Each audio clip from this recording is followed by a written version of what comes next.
Like I'm an old man by the sea, an old mariner. I know that you think facial hair makes you look older, but it actually makes you look younger. Yeah, that's interesting, right? I don't understand that. It's gray. It's like but I don't think. I mean, gray obviously makes you look a certain age, but I don't think it necessarily makes you look old. Yeah. I don't know. Whatever. I like salt and pepper. Yeah. You know, remember the song Salt and Pepper? You mean the group? Is it a group or a song? Yes. It was a group. Yes. They have one song that is so funny. You know which one it is. They have a lot of songs that say a lot of things, so I don't know which one you're talking about. It's the most popular song they ever did. That made you look old, what you just did. It wasn't the beard. I'm sorry. By the end of the show, we'll play it. Do we have to pay for it? Probably. Well, now we play under 30 seconds. You can just sing it. I'm not going to sing it. Okay. But I thought they're a group. They're not. It wasn't a song. Salt and Pepper. Yeah. My wife right now would just be horrified by me cringing. saying, well, she just likes hip hop and all the fun music, and she likes new groups, and she'd be horrified that I struggle. Yeah, with and that. keeps you young. Yeah, current, as she says. Current. Yes. Be current. All right, here we go. I spent a lot of time on this. Not sure why. What's the point? I like doing it. It's my top 10. It's a herd hierarchy. By the way, I'm not one of these sports guys that, I used to work at a company. I don't know what happened to them. But they used to just put the rankings based on the record, which is so hacky. Like, what does that mean? I do it based on the higher you go, I think you would beat the teams below you this morning. So that's how I do it. Like, here's the best teams if they played today. Here we go. Herd hierarchy. Time is now. Let's go. The top 10 NFL teams according to Colin. Number 10. I'm going to put Cleveland in there. They've had the third easiest strength of schedule. Baker Mayfield, though, 4 games without a pick. So they've kind of figured. By the way, they have they throw the ball very few times and run it more than anybody percentage-wise in the league. They're 5-0 in one-possession games. They're the number 1 rushing offense. And I think I'm putting them here because of Kevin Stefanski. He has figured out, at best, Baker Mayfield is a complimentary piece. Run the football. Don't make mistakes. Easy schedule. We'll get into the playoffs. They're not a Super Bowl team. I'm not sure if they'll win a playoff game team. I don't think they can beat most AFC teams that'll win their division or wild card teams. But I think they've figured out what they are and what they're not. And for that, with their record, 5-0 in one-possession games, they're number 10. Number 9. But I think they'd lose to Tampa Bay, who I put at number 9. So they've had back-to-back losses. How can you do this, Colin? Folks, they lost close to Kansas City. It's a very good football team. Their defense is number 1 against the rush in the National Football League, number 2 in takeaways in the NFL this year. They humiliated Aaron Rodgers. It's a good football team.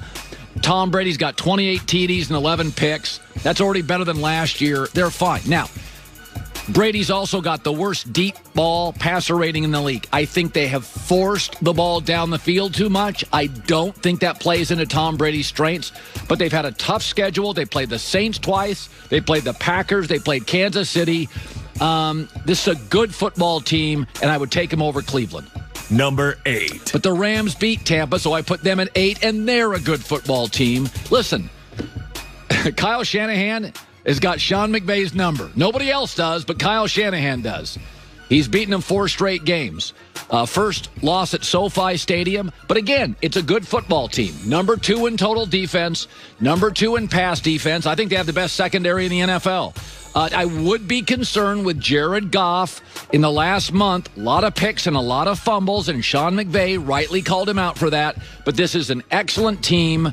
If Goff is your weakness, then you have a chance to get to a Super Bowl eventually. Rams at 8. Number 7. But I put the Bills at 7 because they beat the Rams, even though it was a bad call at the end of the game. Here's what I like about it. Listen, Josh Allen can drive me nuts. He makes some dumb plays.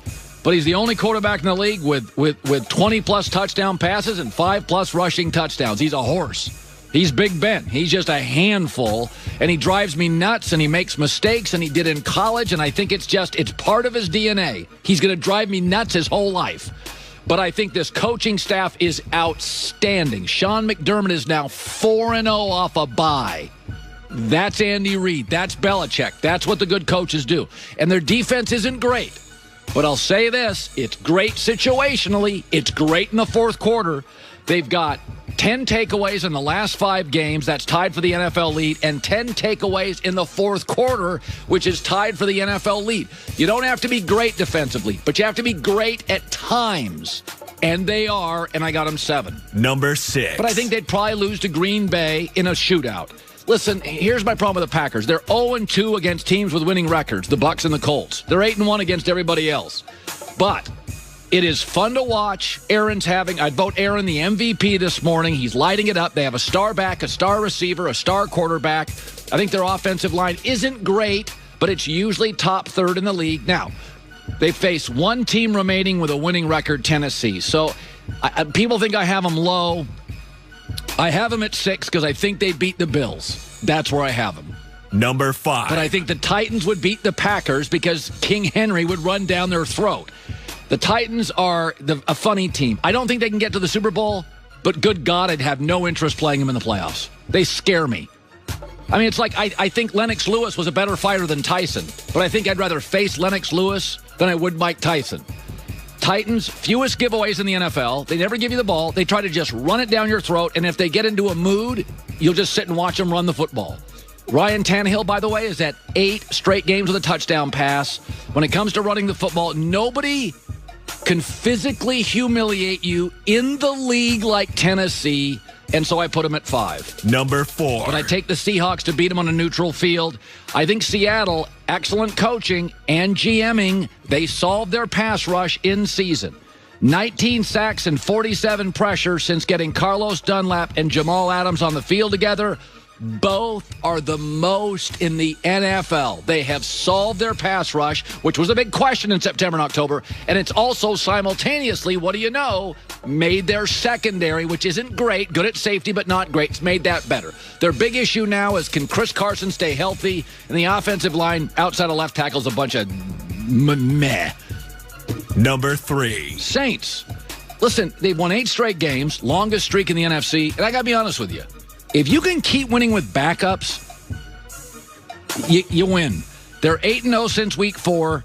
They're first in point differential, first in yardage differential, third in points per game, and first in points per game allowed. What do you want me to say? And they're doing it with Taysom Hill, and they did it last year with Teddy Bridgewater. They went 13-3, 13-3, and it looks like this year they'll go 13-3. Well coached, smartly run, very good line play.